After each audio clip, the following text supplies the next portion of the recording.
tem uma coisa que você vai ter que aprender, se você quiser se desenvolver, né, além do fluxo de ordens, é saber diferenciar o que é normal do que é atípico. Eu gravei esse vídeo aqui justamente para te dar uma trilha, né, e a minha opinião sobre como é que você faz isso. Então, se você gosta desse assunto, fica comigo até o final do vídeo. Vamos lá! Bom, primeiro de tudo, eu sou o André Hanna, para quem não me conhece, nesse canal que eu falo de trade, falo de investimentos, e ultimamente tenho falado bastante de trading aqui, né? Tá faltando vídeo de investimento aqui. Esse aqui é puramente de trading de novo. Vamos lá. Tá? Muita gente pergunta, né, qual que seria o próximo passo, né? Muita gente fez aquele curso gratuito de introdução à microestrutura que eu fiz em parceria com a Nelogica. Para quem não fez ainda, o link está aqui embaixo na descrição do YouTube, né? Tem um maisinho, você clica nele ou pelo celular ou pelo computador e você faz ele, tá? E aí, eu separei esse vídeo aqui em 3 grandes partes, né? A primeira parte, tá bom, o que é essa questão do normal e do atípico na leitura de mercado, usando o fluxo de ordens para ler o mercado, o que é normal e atípico na hora de você operar, na hora de você encarar oportunidades, e a terceira parte, tá bom, como é que eu aprendo tudo isso, né? Como é que assim, tem uma mágica para aprender mais rápido, não tem, por aí vai. Vamos lá. Na minha cabeça, leitura, né, de mercado, tá? Eu categorizo, muita gente fala, tela segue, por aí vai, cara, eu acho acho uma grande, assim, um desperdício, né, você ter a possibilidade de enxergar, né, quais são os grupos, não a corretora em si, mas quais são os grupos que estão por trás, né, de cada movimento de mercado. Para mim, na verdade, eu não consigo formar uma opinião sem saber isso. Tá? Não significa que não dá para se fazer pequenas operaçõezinhas de scalping sem saber isso. Até dá, especialmente no dólar. Tá? Mas você pega no índice, um operacional um pouco mais estratégico que eu tenho preferido, né, nos últimos tempos, tá? Eu não consigo formar uma opinião sem saber que player está por trás daquela movimentação de preço, com exceção da distorção do preço justo, que aí não importa muito o player. A conta não é baseada em player em si. A hora de dar o gatilho, de dar a entrada no mercado, aí sim depende. Eu vou deixar um pouquinho mais para frente isso aqui. Vamos lá, eu gosto de categorizar, tá? Especialmente ali em quem executa pelo modus operandi.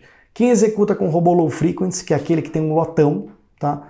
E pica essa ordem em ordens menores e executa através de algoritmo, por isso que ele é chamado low frequency, né? Porque ele não é, assim, ele executa com uma frequência grande, mas não tão grande quanto aquele HFT fica comprando e vendendo toda hora. O low frequency ele é um robô executor, ele só faz uma compra, ele só faz uma venda, ele não faz a entrada e a saída. Essa é uma das grandes diferenças. Aliás, eu podia gravar um vídeo para falar sobre a diferença de HFT e de LFT, né? De Low Frequency Trader. Quem é o robô? Quem são os caras que executam por robô low frequency? No caso do índice, são os estrangeiros. Tá? Esse é o modus operandi desse pessoal. Tá? Depois, quem são os institucionais locais que geralmente operam, o modus operandi dele é na mão, ordens grandes e manuais. Raramente opera por low frequency. Tá? Quem são as pessoas físicas e o modus operandi dela, geralmente agredindo o mercado, né, com lotes pequenas, mas assim, tem que entender a dinâmica do RLP. Né? O RLP está absorvendo grande parte dessas ordens. Tem que saber, eu na minha leitura tenho conseguido incorporar essa dinâmica entre pessoa física e RLP. Tá? Quem é a pessoa física, quem é o RLP, quem é o HFT do RLP, tá? Que aí não sei exatamente quem é, mas alguns players ali, eles estão em conjunto com essa questão do RLP, e você tem o HFT puro e simples, que não depende necessariamente do RLP para poder operar, que sempre existiu no mercado, quer dizer, já existe há, sei lá, pelo menos 10 anos aqui, 2007, se não me engano, eu lembro o primeiro dia, né? Aliás, tem uma planilha, que quando ligou pela Link, pela corretora Link, que acabou com a minha planilha, né? Eu importava ela, a planilha de players, eu importava ela, né? E aquele dia, né? Eu não lembro exatamente o dia, mas eu tenho a planilha aqui, um dia eu posso até mostrar, né? E ela acabou, ela travou a partir daquele dia, quando entrou o primeiro robô da Link, era um robô bem burro, ele seguia, né, o pessoal, os autônomos da Interfloat na época e tal, não sei o quê, mas a gente fala que ele passou graxa e depois arrancou dinheiro de todo mundo, né? Bom, vamos lá. Então, esses grupos, tá? Basicamente. Quando você aprende esse modus operandi, você vai para a tela. Eu sempre ensinei, né, no caso do dólar, você ficar olhando ali o bateu, tomou, ordem a ordem. No índice, isso beira impossível, porque você tem 4 milhões de ordens por dia. Assim, é bizarro, não dá para ler. Não dá para ler ordem a ordem. No dólar ainda dá, você filtra um pouquinho, ainda dá. Tá? Mas essa categorização, né, entre grupos, tá, não significa que você vai, né, vamos dizer, ter que necessariamente ficar lendo ordem a ordem, porque você não vai conseguir fazer isso no índice. Mas eu categorizo, E aonde entra essa questão do normal e do atípico? No dólar, no passado, o que eu chamava de normal e atípico era ordem a ordem. Qual que é o tamanho da agressão? Ela é normal? É um tamanho normal ou é atípico? Qual que é o intervalo? O mercado virou o spread. Qual que é a rapidez com que o mercado voa para o próximo nível de preço? Está normal ou está atípico? Quem é o player, né, que tá na hora que vira o spread? Quem é o primeiro player que agride o próximo nível de preço? É sempre aquele? É normal? Ou é o HFT? Ou é um player atípico? E aí por aí vai. Tem uma série de fatores, uma série de sensibilidades que eu sempre ensinei para quem operava câmbio por causa dessa questão de ficar olhando o preço a preço. Tá cada vez mais difícil por conta de cada vez mais corrido o mercado. No índice, vamos lá, vamos falar do mercado que eu tenho olhado com uma frequência maior aqui. O que eu uso para caracterizar normal e atípico dentro da minha leitura de fluxo? Pega a parte do robô, low frequency. Tá? Ali eu olho quem é o player, que geralmente opera por robô low frequency, eu sei, são aqueles caras ali, tal. E o que é normal e atípico? Quantas ordens, número de ordens por minuto. É uma métrica na minha cabeça. Putz, olha, X ordens por minuto. Cara, é normal. Passou daquilo, é atípico. Tamanho médio por ordem. X de tamanho, pô, é normal. Passou daquilo, caramba, isso aqui é atípico. Minutos seguidos em que ele executa. X minutos, passou daquilo, cara, isso aqui é atípico. Né? Bom, e por aí vai. Duração total da ordem, que horas que ele liga aquele algoritmo, que horas que ele desliga, e por aí vai. Tá? Isso eu quero, esse tipo de aspecto que eu quero que você entenda. Tá? O que é normal e o que é atípico? Eu não vou conseguir te dar números aqui, porque essa é a grande dificuldade no mercado. Essa é uma das grandes dificuldades de aprender fluxo de ordens, porque não dá para eu te falar, olha, quando o JP Morgan ligar um robozinho sniper de compra no índice e ele agredir acima de 40 lotes, é atípico, com um intervalo de 3, 4, 5 segundos no máximo entre as ordens, mais do que 10 ordens por minuto. Cara, isso pode ser válido para agora, para quando eu estou gravando, isso é extremamente válido. Daqui um mês, cara, pode ser que esse cliente não opere mais pelo JP, passe a operar pelo Morgan ou pelo Goldman, por aí vai, e você se perde. Tá? O que importa é você saber ler. Criar um banco, essa é a grande palavra desse vídeo, vou até antecipar. A criação de um banco de dados mental. Quando você aprende o mapeamento, né, eu sempre chamo de modelo mental do mercado, separar os grupos e os modus operandi dos grupos, a forma com que ele executa a ordem que você guarda na tua cabeça um banco de dados mental de normal e atípico. Então é impossível, mesmo que eu explique para alguém, olha, você vai olhar isso, você vai olhar aquilo, a minha tela é essa, é impossível essa pessoa pegar a mesma sensibilidade em uma semana, em um mês ou até em 3 meses. Porque ela não entende, ela não tem ainda o software mental de banco de dados do quanto é normal e do quanto é atípico. A partir do momento em que ela olha para variáveis certas e cria banco de dados mental, essa pessoa passa de maneira automática e sozinha a falar, não, olha, esse intervalo aqui de tempo entre as ordens é atípico, isso aqui eu nunca vi. Pelo menos nos meus últimos 3 meses de mercado nunca aconteceu. E tá bom, você não precisa ter 10 anos de experiência. Os últimos 3 meses são uma boa proxy do que está acontecendo, de como é que está o mercado. Óbvio, quanto mais tempo você tem de mercado, 10 anos, 15 anos, olhando para a tela, você tem um banco de dados mental gigantesco, mas o mercado vai mudando. Então você pega, por exemplo, isso que eu estou dizendo aqui, não acontecia no índice, na época em que eu comecei no mercado, por exemplo, que era pregão viva voz. Você não tinha algoritmo low frequency no pregão viva voz, era tudo ordem manual. Um banco de dados mental que, cara, é bacana, né, na cabeça, né? Já vi muita coisa ali, mas ele não serve não é um banco de dados mental que me acumula experiência e informação para o mercado de hoje. Ok? Tá? Então, não se sinta mal por não estar, nossa, eu não tenho tantos anos. Olhando para a coisa certa, criar o banco de dados, 3, 4, 5 meses entre o normal e atípico, você já cria um baita banco de dados, né, na tua cabeça. A grande questão é olhar para as variáveis certas, para entender o que é normal e atípico. Tá? Assim, tem outras coisas, por exemplo, ainda dentro do aspecto de leitura. Falei do aspecto do algoritmo low frequency, que é a forma através da qual os gringos geralmente vêm para o Brasil alocar em índice. Tá, mas você tem um modus operandi também de institucional local. Tá? E eu não separo muito o girador grande, tem pessoa física, que opera gigante, quase igual a um fundo médio. Tá? Ele tem um modus operandi de, boletas quase únicas, grandes, e o cara compra uma, duas, no máximo 3 boletas, e depois o cara, se for a favor, ele zera com tranquilidade, se for contra, ele estopa, e eu não consigo pegar um padrão de stop, 200 pontos, 100 pontos, desses caras grandes. Eu não consigo, tá? Assim, não achei um padrão. Mas eu olho esses caras. Geralmente, o meu operacional contra, em cima dos fundos locais, ou institucionais locais, né, ele é contra, geralmente. Não sempre, mas ele é contra. Tá? O que é normal ou atípico aqui? O tamanho da ordem dele, o quanto aquela ordem dele, tá? Então eu não olho coisas pequenas, eu não olho agressão de 1000, tem que ser maior. Aliás, maior que isso. O quanto aquela ordem original dele deslocou preço, ou seja, a primeira da agressão até a última, sabe aquele asterisco que tem na lógica? Tá? Qual que é o tamanho daquela agressão? Quanto que ele precisou de nível de preço para poder consumir aquelas 2, 3, 4, 5 mil ordens, tá? 4 mil lotes.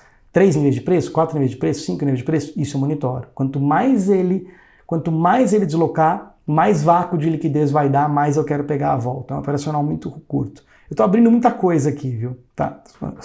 Só para te falar. Isso dá sensibilidade. O intervalo entre as ordens dele. Veio a primeira boleta, veio a segunda boleta, ou não veio, parou de vir. Quanto tempo? Sensibilidade.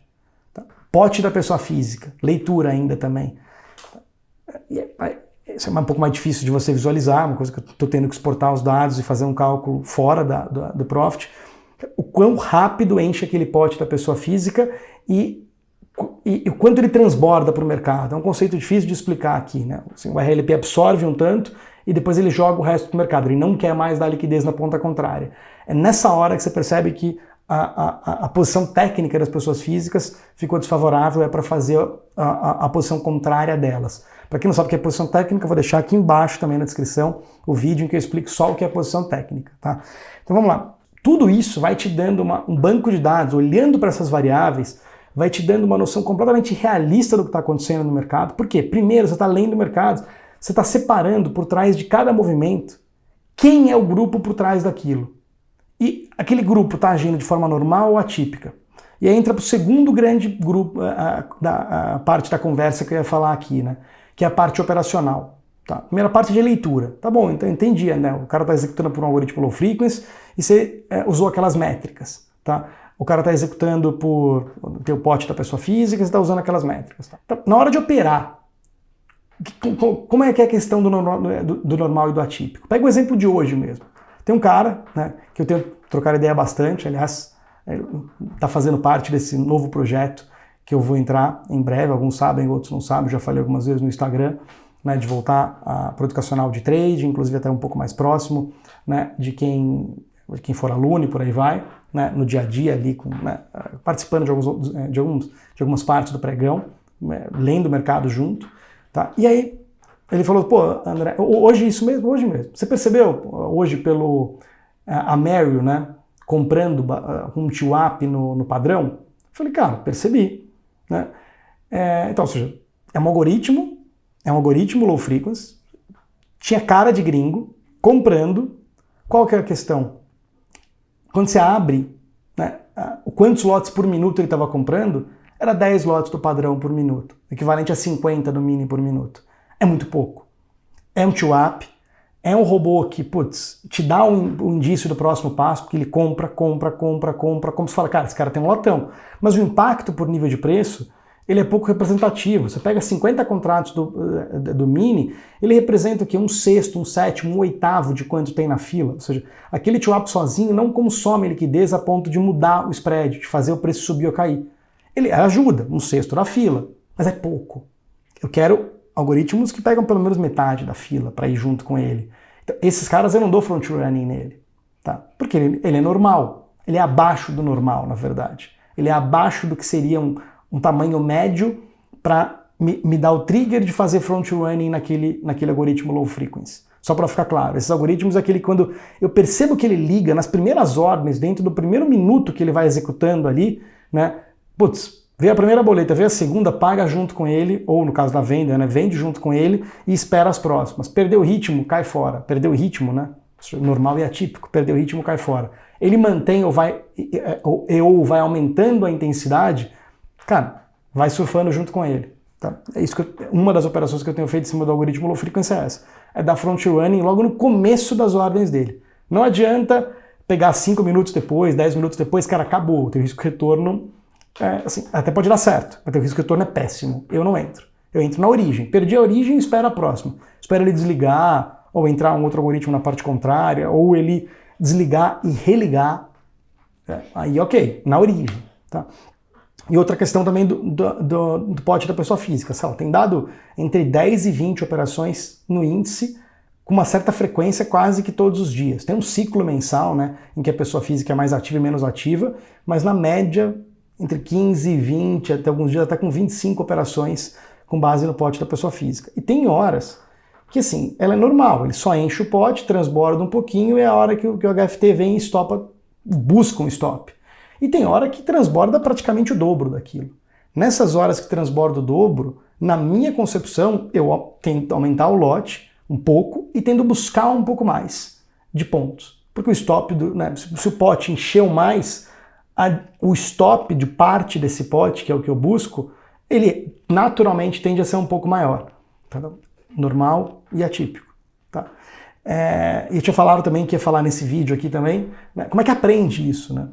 Uns anos atrás, 2016 mais ou menos, eu ajudei a desenvolver uma ferramenta na Nelogic, o plugin 2.0, para rastrear a ferramenta para rastrear esses algoritmos low frequencies, né?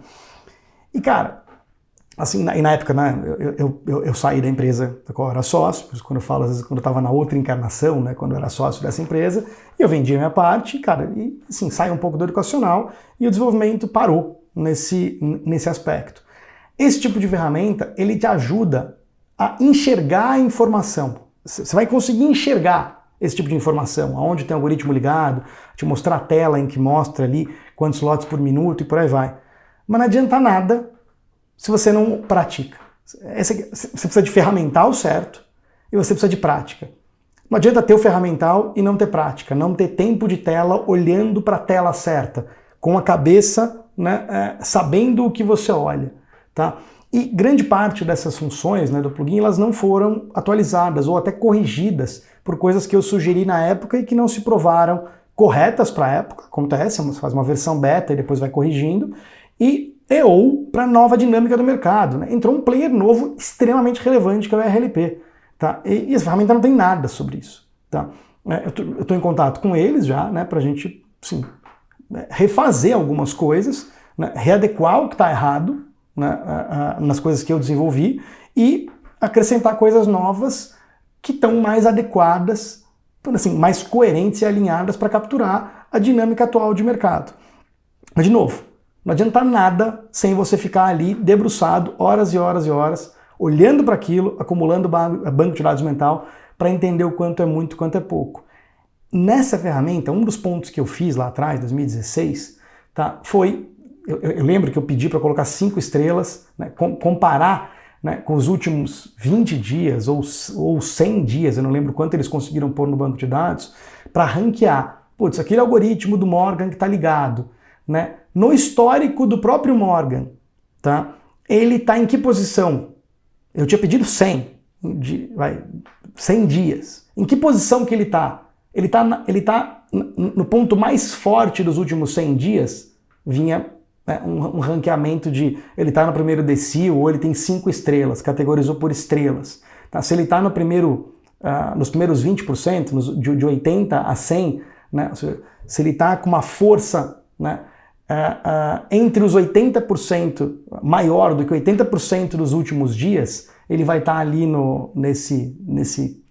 é decil, né, é 20%, eu esqueci como é que fala isso, e ele vai ter 5 estrelas. Se ele tiver entre 60 e 80, ele teria 4 estrelas e por aí vai. Se ele tiver 1 estrela, ele está, assim, numa das ligadas mais fracas de algoritmo dele, considerando esse histórico de dias.